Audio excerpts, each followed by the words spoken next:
Hey guys, what is going on? It is xckj here today, bringing to you guys the December champion tier list. We're going to talk about what's really strong right now, what you could be doing to win more ranked games.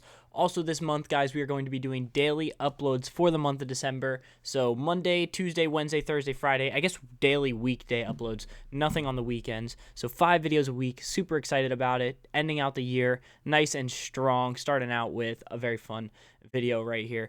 So starting out, basically, I'm thinking we do damage, flank, tank, off tank, and healer seems to be the best, like, what people are playing right now. Flanks kind of seem to be really strong. Somebody to run around with off tanks. Damaging is kind of strong right now.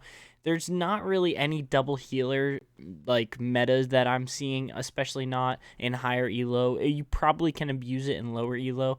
Like, if you're in gold or lower, you probably could pull off doing something like double healers. But let's be honest, if you just get really good at playing off tank or something like that, you're just going to be destroying all of your games if you're in gold or something like that. So you're better off just not doing a double healer comp pretty much across the board. So that's covered. Also, guys, I just want to remind you, if you guys are enjoying the video, make sure to leave a like and subscribe to the channel. I appreciate it a ton. Let's get into some champions and some builds.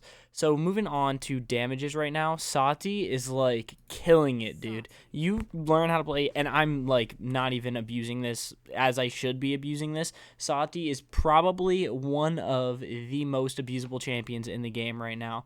For builds that you can be playing, I think, this increase, no. Increase movement speed, reduce damage taken, oh yeah, this is definitely the build that I made. So basically, you just get double damage reduction, closing time on 1. Let me move my camera down so you guys can actually see this. Closing time on 3, sorry. Design armor because HP is pretty strong, and bullet hopper because extra ammo is pretty strong. If there is a better Saty build down below, let me know. As far as talents that you're going to want to be playing, definitely playing improvised, I would say, or heads or tails, one of those two. Heads or tails seems pretty good. Window of opportunity just never seems to come up too often. If you guys have a better Saty build, like, I'll pin it down in the comment section below, so somebody comment their good Saty build. And please, like, as long as it's high elo, you know, I just feel like that is pretty good. Also, abusable as far as damages go is Leon. Right now, she's just basically a win button. You are going to be playing Alacrity just because hitting everybody in front of you with Grace and getting that reduced cooldown is very strong. Eminence is a close second if you are playing on, like, a map that you got to keep your distance a little bit. As far as your build, you just want Swift Jade on 5. As long as it's on 5, you're really set there. I'm playing this on 5, and Noble Crest and Heir to the Throne both on 4, just because, you know, this helps you get the damage out faster because you dash to the spot quicker. And Noble Crest just because 200 health is 200 health, and I mean, nothing much else to talk about there. As far as, like, other champions, if you have decent aim and you're feeling very confident in yourself, Shaolin is, like, killing it. I'm not sure why people aren't picking him, so this is, like, somebody you're going to be able to get every single game. People don't see it coming, and you're going to be able to do really some awesome damage. I just play Sand Trap and my Quicksand build. It's pretty straightforward. Health, cooldown on Crippling Arrow, increase your movement speed. Not much to talk about there. Shaolin definitely is just an abusable champion right now. And then also there is Cassie to talk about. But she's just kind of there, constant, okay. Not nuts, but also not bad either. Like, you could play a pretty nice Cassie and it works out good. Moving on to flanks, we have Vaatu. Vaatu is just, like, one of those champions, man. He's kind of just really easy to play, I'm not going to lie. Basically, what you're going to want to play is, let me see this. Which one is it? Increase. So, unerring is the easier one to play, and it's pretty good. Whenever I play it, I seem to just, like, be happy playing it. I don't feel like I need something else. But enveloping shadows is also, like, the better one to play. But unerring, honestly, that's what I play because I kind of suck at him, and he's so good, man. When you play him, just don't try to take, like, fair fights, you know? Just flank, hit people in the back, and destroy them and burst them down super quick. And yeah, basically you're just going for damage reduction, extra movement speed, heal after you dash, and heal after activating shadow bombs. Pretty straightforward. You get a decent amount of healing and a decent amount of damage reduction from it. And trust me, Vaatu, if you get good on Vaatu, I mean, jeez. He got nerfed also, so he doesn't get banned as much. Now, less of like pick that people are not expecting. Vora is still nuts, will be nuts. Relentless Presence is the talent that you're going to be playing, and then basically you're just playing with max damage reduction, max health. I think you guys are starting to see a trend here, basically on what's strong right now. Damage reduction is kind of strong. Sharpen Resolve, because the extra heals with this on 3 is amazing. I would not change his build at all. Vora is my favorite flank, and I seem to do really well on her. Definitely be playing her a lot if you just want to get some easy wins, especially if you're low elo, man. People don't know how to play around her. You just got to know how to play her. These are definitely just the 2 abusable flanks right now. Andrew's good because he's always good. Maeve's okay. Sky's unplayable, really, to be completely honest. Buck is meh. Zin, he's seen better days. He's pretty good, but he's seen better days, which is kind of funny because, you know, Zin used to be just so strong. He was like hands down S tier best champion. Speaking of which, speaking of best champions, we've had some changes as far as point tanks have gone recently. So we got Barrack still number 1. If you guys watch the streams at all, you know Cyborg plays Barrack non-stop and just destroys. He's playing Tinkerin. I'm playing Forge Fire and Fortify, kind of a mix between both. It really depends on what type of damages they have. If they have a very, like, a Vivian type of damage, I'm going to be taking Fortify. If they don't, I'm going to be playing, you know what? Honestly, I have been, now that I think about it, I've been taking Fortify pretty much every single game that I play him. I haven't been playing much Forge Fire. Although I do kind of like Forge Fire, Fortify seems to be the best. Tinkerin is also Cyborg is Masters, and I play with him a lot, and he just seems to do really well with it. So if you are going to be playing a Fortify, you don't pick that build. You're going to be playing this build right here. Basically, heal all of your turrets while you're standing near them, and your turrets heal you, and we're back to Bowling Ball and Fail Safe and Healing Station. Basically, he's just... It looks like a base build because it's just 3s across the board, but it works, and it's good, and I just can't explain it.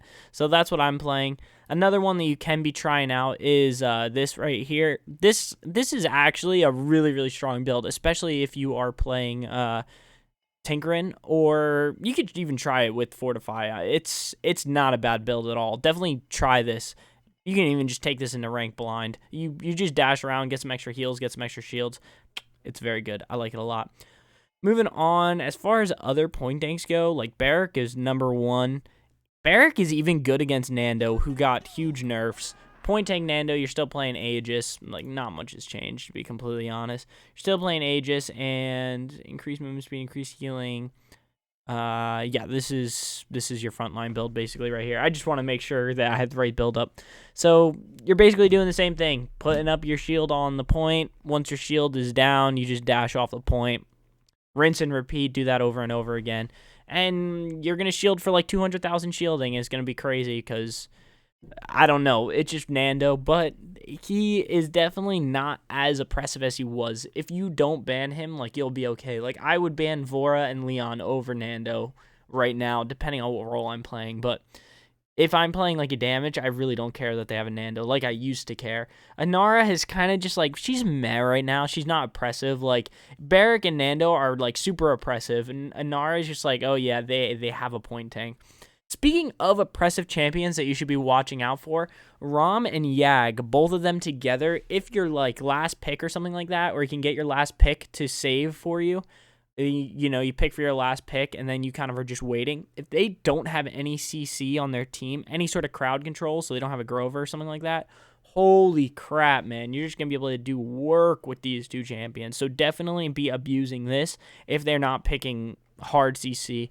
That's kind of just a little tip I have there. As far as, like, if they do have CC and stuff like that, when I'm picking off tank, I'm playing Makoa 9 times out of 10.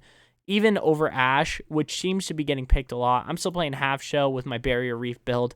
Pretty straightforward. You're not getting resets anymore, so I'm going straight for Cauterize now. I'm not going for Chronos, but I'm still playing with the big shield and with the reduced cooldown because it's still good. I still like putting out my shield a lot. It puts it on like a 6-second cooldown or something like that. If it does take the damage, people don't even tend to shoot the shields anymore. I'm not going to lie. Moving on to the healers. Best healer in the game is still Grover. Like I said, if you guys watch the streams, you guys see how I play at all, Grover is like nuts. Hold on, let's take a look at this. All right, we did lose that Grover game there, but we won Grover here. We won. We actually lost that rank game. I've been winning a lot with Grover. I'm not sure exactly what my win rate is on Grover, but trust me, Grover is insane. I do so much healing. My roots are crazy. I'm playing deep root still, of course. You kind of have to. This build is nuts. The only thing that I'm thinking about changing for this build is I'm thinking about switching out possibly one of these two for that 10% cooldown, like possibly switching out Perennial for where is it? This one, Adrenaline, but I'm not super sure yet because 10% is not that much, and then this one is giving me just a cooldown just in general. So I'm still thinking about it, but with that being said, man, oh my gosh, Grover's so strong. His ult is nuts. His roots are nuts. His vine, if you are using the vine tech where you vine the ground and then look up and then vine across a map, he's crazy. He's so good. Second place, dude, Corvus. I don't play him, but Corvus is crazy. The amount of like streaks that I see him on, he is impossible to kill. He's standing so far away from everything. He has great ways to get out. Of course, you're playing Spreading Influence because Spreading Influence is nuts. And then just like this kind of a build is really, really strong. I mean, he's Corvus. He's got a good ult. He's very hard to kill. He can do good healing. I definitely am annoyed whenever there is a Corvus on the other team. And then if I were to pick another healer that you guys were like, oh yeah, you know, you're just playing Damba straight up this build right here. You can pause it if you want to. And then as far as the talents go, you're going to be playing Spirits Chosen. Anyway, let me know what you guys did think about this guide. If you did learn something new, make sure to leave a like and sub to the channel. I appreciate it a ton. Also, let me know what your picks are down below. I love to hear what you guys think is super strong. Like, if you're like, dude, Vivian has been absolutely slaying, or I've been playing Willow and I have a 90% win rate or something crazy like that, let me know. And also, guys, hope you have a great holiday, and I will see you guys all tomorrow in the next video. Until then, peace.